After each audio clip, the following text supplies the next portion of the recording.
기도하시겠습니다. 사랑과 은혜의 하나님 아버지 감사합니다. 오늘도 정해진 날짜에 저희들 아로16 신우회 회원들이와 같이 함께 모여서 하나님 앞에 예배드릴 수 있는 은혜를 베풀어 주신 것 감사를 드립니다. 주님 홀로 영광 받아 주시고 저희들의 예배를 받아 주옵소서. 이 시간 말씀을 나눕니다.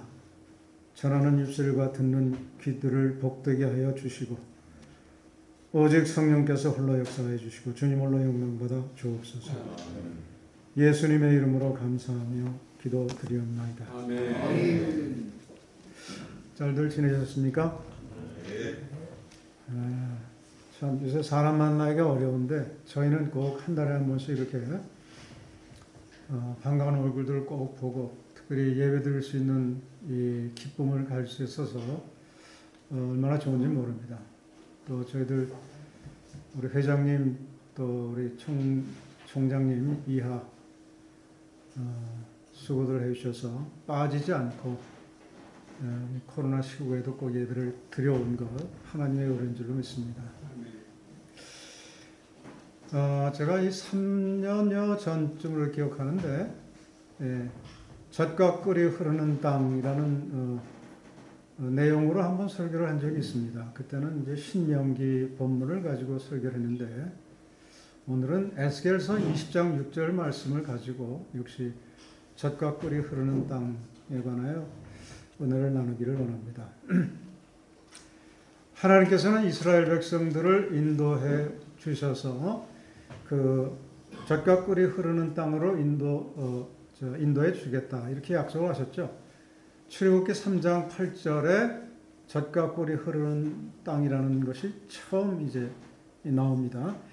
그래서 내가 내려가서 그들을 애굽인의 손에서 건져내고 그들을 그 땅에서 인도하여 아름답고 광대한 땅, 젖과 꿀이 흐르는 땅 곧 가나안 족속, 헷 족속, 아모리 족속, 브리스 족속, 히위 족속, 여부스 족속의 지방에 데려가려 하노라. 그런데 하나님께서는 이렇게 말씀을 하셨지만은 이스라엘 백성 중에 반역하는 무리들 중에는 그 젖과 꿀이 흐르는 땅에 대해서 좀 다른 견해를 가지고 있었던 것 같아요. 그래서 민수기 16장 13절을 보니까 그냥 끼워. 그 엘리압의 아들 다단과 아비람, 모세를 반역한 그런 자들이죠. 민수기 16장 13절에 말하기 이렇게 얘기했습니다. 내가 우리를 젖과 꿀이 흐르는 땅에서 이끌어내어 광야에서 죽이려 함이 어찌 작은 일이기에 오히려 스스로 우리 위에 왕이 되려 하느냐.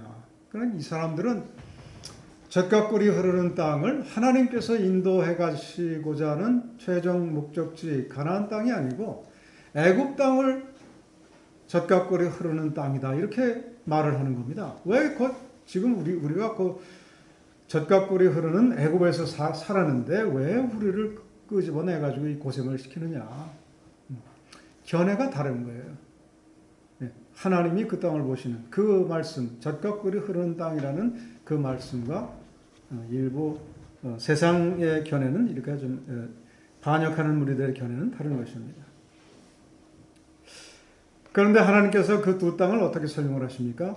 신명기 전에 우리 한번 살펴봤었죠. 신명기 11장 10절로 12절을 보니까 이렇게 말씀을 했죠.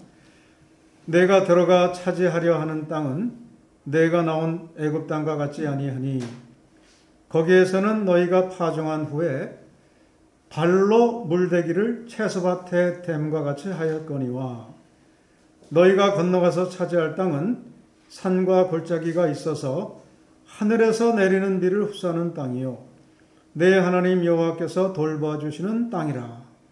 연초부터 연말까지 내 하나님 여호와의 눈이 항상 그 위에 있느니라. 이렇게 말씀을 했습니다. 애굽 땅과 가나안 땅은 다르다는 거예요. 어떻게 다른가 하면 애굽 땅에서는 밭에 물대기를 할 때는 물을 어떻게 됩니까? 뭐 옆에 나일강이 있으니까, 눈에 보이는 나일강이 바로 옆에 있으니까, 관계 수로가 잘 돼 있고 하니까 그냥 밭에다가 물을 끌어다 쓰면 돼요. 근데 이제 발로, 옛날에 우리 논에 그런 거 있었죠. 발로 물 대는 거 있었잖아요. 수지. 예, 수차. 그런 식으로 해가지고 그냥 내 노동력으로 그 수차를 돌려가지고 내 밭에 나일강 물을 갖다 대면 됩니다. 그런데 가나안 땅은 그렇지 않다는 거예요. 가나안 땅은 그렇게 물을 대는 곳이 아니다. 예, 가나안 땅에서는 하늘에서 내리는 비를 흡수하는 땅이다. 하늘에서 하나님께서 내려주시는 비를 받아서 그 비로 농사를 짓는, 밭에 물을 대는 그런 땅이라는 겁니다. 또 거기는 또 산과 골짜기가 있다는 거예요. 그러니까 산과 골짜기에 물을 대려면 얼마나 힘듭니까? 그 이스라엘 땅에 보면은 그렇게 수자원이 그렇게 풍부하지 않아요. 물론 뭐 저 위에 북쪽 헐몬산에서 흐르는 이 요단강이 있어서 물이 쫄쫄쫄 흐르긴 하지만은 그 요단강 물을 갖다 대려면 얼마나 힘듭니까? 요단강 물은 아래에 있거든요, 밑에. 또 풍부한 물이 있는 곳은 어디입니까? 갈릴리 호수입니다. 갈릴리 호수는 전 세계에서 가장 낮은 위치에 있는 담수호입니다. 그래서 해발 마이너스 200m 정도 됩니다. 마이너스 212m 정도 된다고 하는데, 바다 높이보다도 한 200m를 더 내려가야 담수호인 갈릴리 호수가 있는 거예요. 그런가 하면 예루살렘은 해발 약 745m 정도 되니까 만약에 예루살렘에서 물을 끌어올리려면 300m 아래에 있는 물을 끌어올려야 된다는 거예요. 얼마나 힘이 들어요. 불가능하다는 얘기죠. 그래서 가나안 땅은 애굽 땅하고 근본적으로 다릅니다. 그 물을 얻는 거에 있어서는 인력으로, 자력으로 얻을 수가 없는, 또 얻는다 해도 굉장히 어려운 땅이 바로 가나안 땅이다 그겁니다. 그래서 그 물을 내려주시면, 비를 내려주시면은 가나안 땅에서 그 땅이 비를 흡수하잖아요. 흡수해가지고는 이렇게 머금었다가 쫄쫄쫄쫄쫄쫄 이렇게 냅니다. 한꺼번에 다 나오는 게 아니고. 그러니까 거기는 이제 그 바위 구조가 기공 구조이기 때문에 비가 내리면 그걸 다 이렇게 머금고 있다가 조금씩 흘려 내리는 것을 가지고 농사 짓고 가축을 먹이고 이렇게 하는 거예요. 그래서 그러한 곳으로 하나님께서는 인도하시겠다 그겁니다. 그러니까 애굽 사람의 눈으로 볼 때는 어때요? 더 안 좋은 곳으로 가네. 뭐 물도 없는 곳으로 간다. 이렇게 겉보기에는 그렇게 보이는 겁니다. 열악해 보이는 곳으로 가는 것이죠. 게다가 그곳을 하나님이 젖과 꿀이 흐르는 땅이다. 이렇게 말씀을 했다는 거죠. 그런데요, 오늘 본문에서는 어떻게 말씀을 하고 계십니까? 오늘 본문에서는 그 땅을 하나님께서 찾아두셨다고 말씀을 했습니다. 그날에 내가 그 손을 들어 그들에게 맹세하기를 애굽 땅에서 인도하여 내어 그들을 위하여 특별히 찾아 놓았던 곧 젖과 꿀이 흐르는 땅이에요. 아니 하나님 물도 그렇게 쉽게 얻을 수 없는 곳으로 인도하시면서 내가 특별히 찾아놨다 너희들을 위하여 이렇게 말씀을 하십니까? 왜 더 열악해 보이는 그러한 땅으로 인도를 하시는 겁니까? 하는 거죠.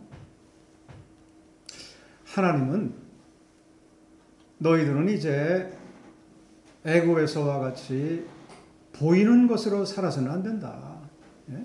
물이 필요할 때 가서 나일강 물을 보이는 곳에 가서 물이 있으니까 그냥 끌어다 쓰는 그런 삶의 방식으로 살아서는 안 된다.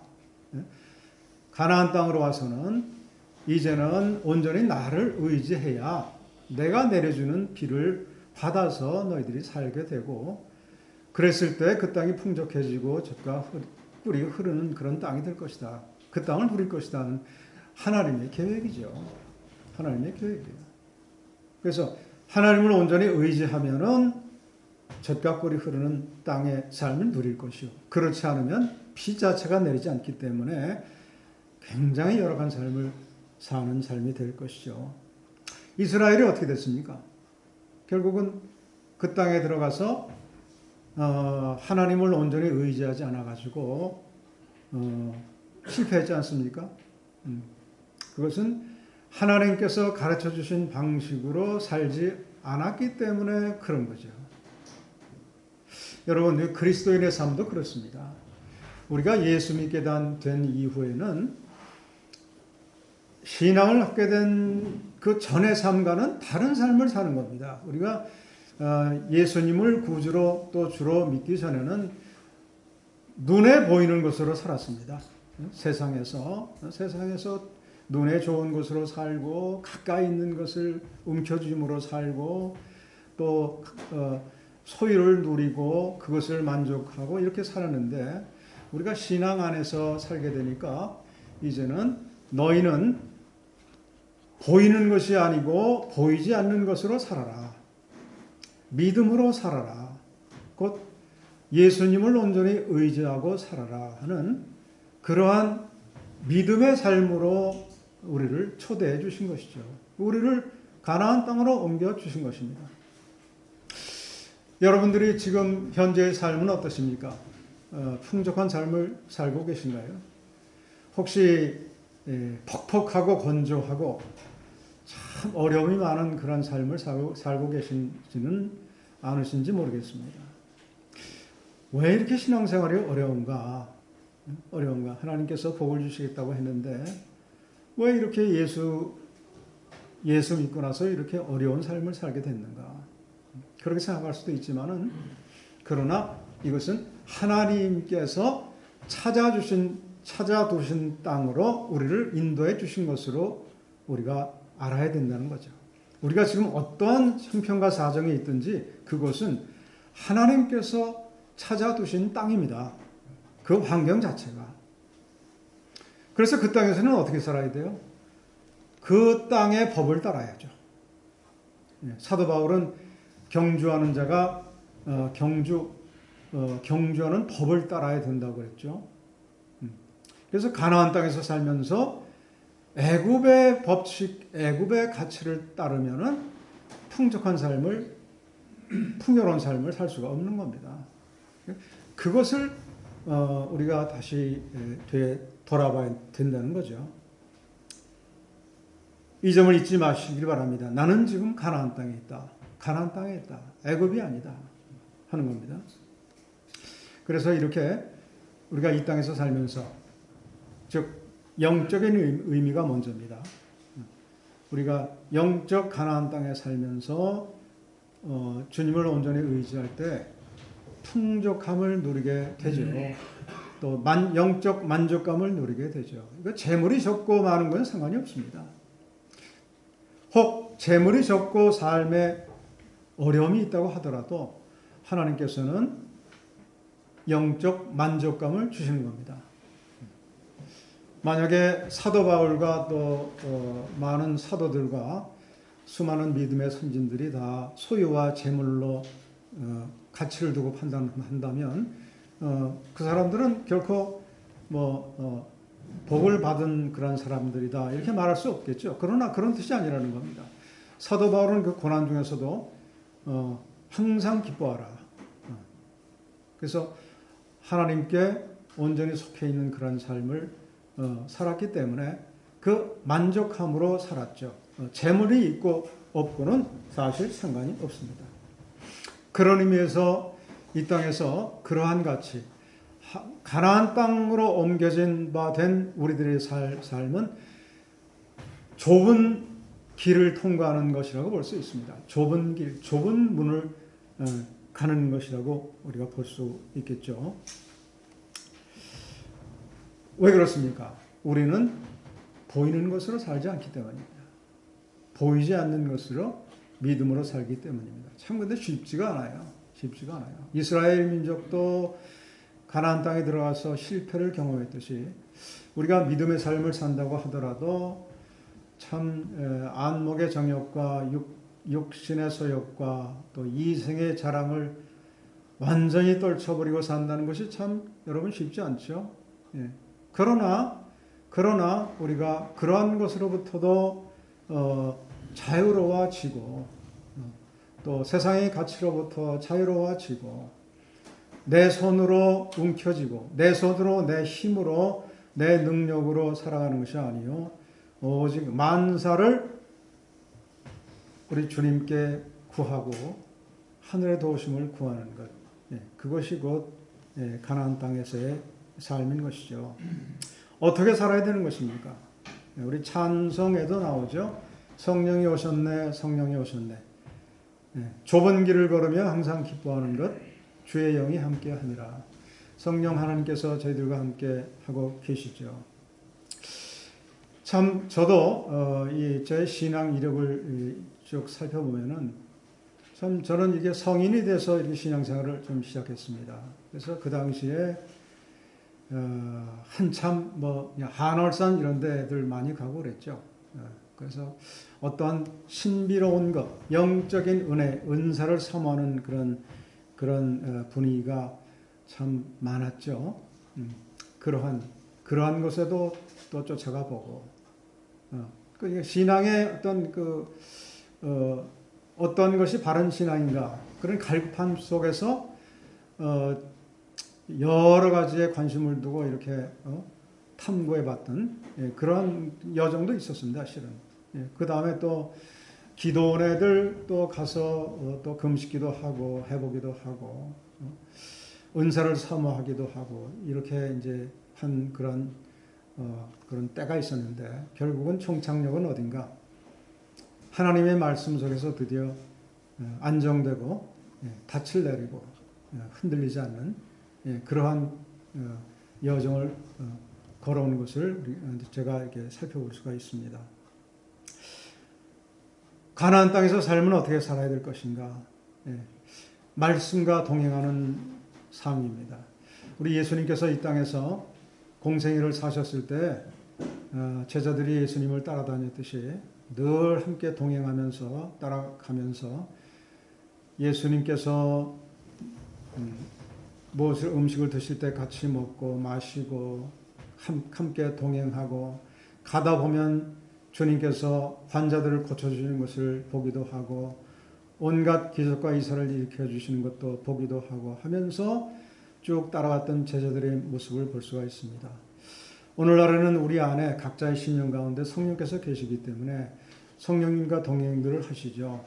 그래서 성령님과 동행하시다 보면은 또 특별히 말씀 가운데서 말씀이신 예수님, 그 하나님의 말씀을 따라서 성령 안에서 주님과 동행하는 것, 그것이 오늘날 우리들의 가나안 땅에서의 온전한 삶이라고 할 수가 있습니다. 예수님께서 신령과 진정으로 예배드릴 때가 온다 이렇게 말씀을 하셨습니다. 신령과 진정으로 예배드린다 하는 것은 진정으로 진리로 예배드린다 하는 것은 우리가 하나님의 말씀에 순종하는 자들이 성령 안에서 드리는 예배를 드리게 된다 그 말씀입니다. 그래서 하나님의 말씀을 잘 순종하면서 성령 안에서 드리는 예배가 온전한 예배다 하는 겁니다. 그러나 아까 참 개인적인 신앙의 여정에 어려움들이 또 있고 퍽퍽할 때도 있다 하는 말씀을 드렸는데 우리 존 버년의 철로 역정을 읽어보면은 그 초반부터 그 걸림돌로 나오는 것이 뭡니까? 초반에 나오는 것이 낙담입니다. 낙담. 그래서 그 크리스찬이 천성을 향한 여정을 시작하면서 바로 초반부에 바로 맞닥뜨리게 되는 것이 낙담이라는 그런 것인데 그 늪에 빠져서 한 사람은 헤어나오지 못하고 돌아가고 크리스천은 계속해서 여정을 가는 것을 볼 수가 있죠. 낙담하지 않고 주님을 쫓아가는 것. 특별히 이 최근 이 코로나 상황 속에서 참 퍽퍽한 삶 속에서 우리가 예배도 그렇게 만족스럽게 드리지 못하고 어려운 가운데 있는 저희들에게 하나님의 단비를 구하는 것, 하나님께서 저희들의 심령을 촉촉히 채워주시고 만족해 하시는 것을 구하는 것은 얼마나 중요한 일인지 모르겠습니다. 우리 개인들의 삶도 마찬가지고 또 이 국가적인 그런 그 상황도 마찬가지입니다. 참 우리 대한민국을 보면은 하나님께서 찾아 두셨던 땅이라고 또 우리가 볼 수도 있겠죠. 이것은 하나님께서 특별히 이 나라의 백성들의 어떤 계획 가운데 찾아 두셨던 그러한 땅이다. 60년대, 70년대 우리가 그러한 하나님의 단비를 참 열심히 구하던 때가 있었습니다. 우리 삼각산에 올라가서 이 나라와 백성들을 위해서 얼마나 열심히 기도했습니까?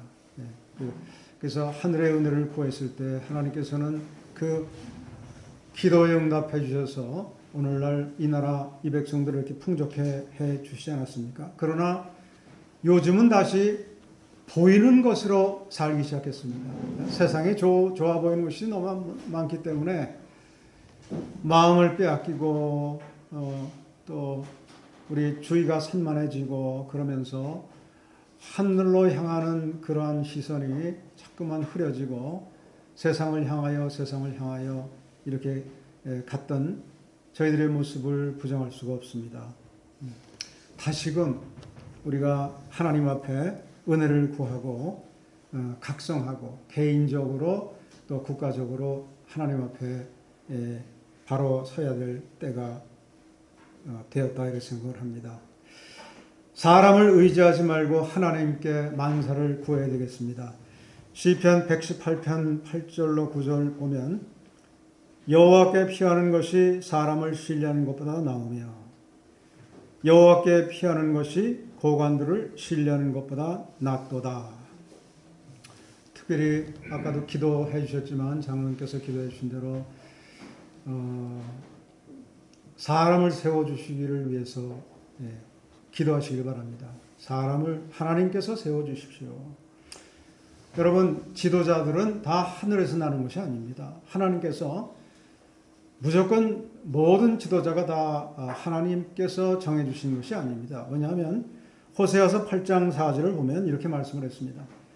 그들이 왕들을 세웠으나 내게서 난 것이 아니며 그들이 지도자들을 세웠으나 내가 모르는 바이며. 왕들이 세워졌지만은 하나님이 모르시는 왕들이 있다는 겁니다. 또 하나님이 세우신 것이 아니고 그들이 지도자를 세웠다. 그렇게 말씀을 했습니다. 우리가 잘 인용하는 것이 디모데전서 2장 2절에 임금들과 높은 지위에 있는 모든 사람을 위하라. 이는 우리가 모든 경건과 단정함으로 고요하고 평안한 생활을 하려 함이라. 이 말씀이 있기 때문에 무조건 세워진 리더십을 위해서 우리가 기도하라 하는 하나님께서 세워주신 것으로 생각하고 기도하라 이렇게 했는데 그것이 아니고 우리는 어떠한 리더십이 세워주든지 나라와 리더십들을 위해서 기도할 의무가 있다 하는 거죠. 그러나 세워지는 리더가 하나님께서 세우시는 리더가 있고 또 그렇지 않은 리더가 있다는 것을 유념해 주시길 바랍니다. 그래서 우리가 내년에 이 중요한 대선을 앞두고 있는데 기도하셔서 하나님께서 세워주십시오. 사람이 세우는 리더가 아니고 하나님께서 세우시는 그러한 리더가 설 수 있도록 기도해 주시길 바랍니다. 하늘의 단비를 구하십시오. 하나님 하늘의 단비를 다시금 저희들 각자의 삶 속에 또 이 나라 이 백성들 위해 내려 주십시오 하는 그러한 우리 소원을 늘 알아야 되겠습니다. 여러분 우리는 애굽 땅에 있는 것이 아닙니다. 비록 믿지 않은 사람들의 눈에는 우리 그리스도인들이 참 무슨 재미로 살고 무슨 만족감으로 사는지 무슨 가치로 사는지 이해가 되지 않지만은 우리는 산과 골짜기가 있는 물이 귀한 땅으로 인도함 받은 하나님께서 찾아두신 땅으로 인도함 받은 그러한 그리스도인들입니다. 하나님의 자녀들입니다. 단 하나의 방법은 하나님을 온전히 의지하는 것밖에 없습니다. 그렇지 아니하면 우리의 삶이 퍽퍽해질 것이고 오직 우리 하나님을 의지하고 구할 때만이 우리가 하늘의 단비를 받아 누리는 그런 복된 삶이 될 줄로 믿습니다. 저와 여러분들이 이 말씀과 같이 하나님의 단비를 받아 누리시는, 그리고 다시금 이 나라의 백성들이 회복되고 하나님 안에서 주 안에서 형통하는 그러한 나라 백성 되어지기를 주 예수 그리스도 이름으로 축원을 드립니다. 기도하시겠습니다. 하늘에 계시는 주여, 내가 눈을 들어 주께 향하나이다.